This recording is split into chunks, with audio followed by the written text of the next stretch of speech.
এটা হচ্ছে লাচেনের হোমস্টের লবি এরিয়াটা, আর এটা হচ্ছে আমাদের রুম। আমরা এখন লাচেনের হোমস্টেতে আছি। প্রথম ক্লিপে তো দেখালাম লাচেনের হোমস্টেটাকে কি সুন্দর করে সাজানো। এখন প্রায় 8:30 বাজে, আমরা ডিনার করতে যাচ্ছি। এত ঠান্ডা খেয়ে নিয়েছি না, এই ঠান্ডাটা এখন সহ্য করতে পারছি। তো কি কি মেনু রাতের দেখাই। কালকে আমাদের অনেকগুলো সাইট সিন আছে, গুরুদম্বা লেক, কাল্লা পাথর।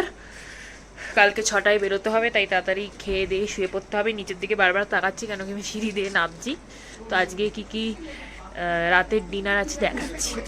এখানের খাওয়ার জায়গাটা ভীষণ সুন্দর, এরকম এখানে বসে খাওয়া দাওয়া খুব সুন্দর অ্যারেঞ্জমেন্ট।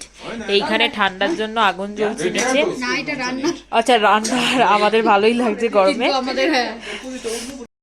আমাদের রাতের ডিনার ভাত, আলু ভাজা আর চিকেন।